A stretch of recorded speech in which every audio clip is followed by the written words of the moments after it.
侧面花呢比较小一点，我们可以勾在这儿找不着可以断，从这儿开始啊，这个裂口这儿啊，从这儿开始，是从这儿开始。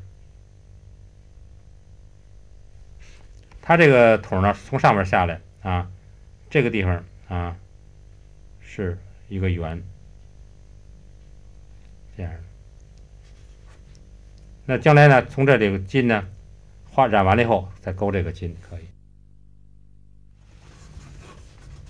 这花不多，我就把它都勾下来好了啊。比如这个先勾这个筒啊。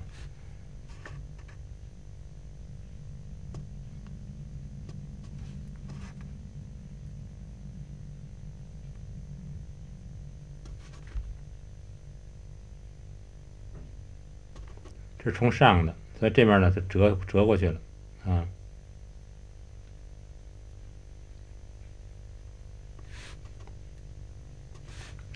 这个呢，再勾这外边的筒，注意啊，一定要饱满。这是折面先，这是折面啊，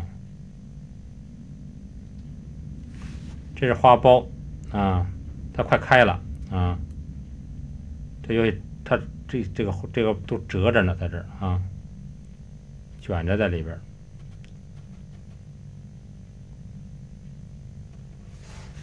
这是这边的筒，筒下边很细啊。然后呢，用一个重墨，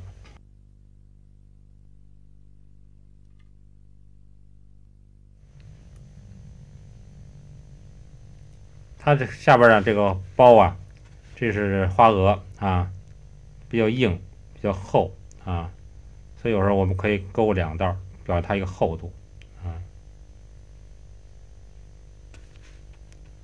有的还没有出来这个花苞的花蛾呢，是吧？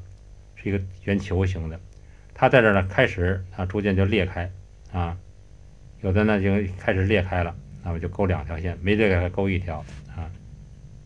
花蛾，我们从侧面能看到2、3个啊，很厚，有点像那个石榴的那个嘴似的，是吧？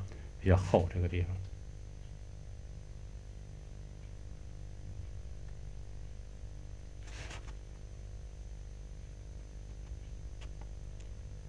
这样一个圆球啊，它上面呢5裂，是吧？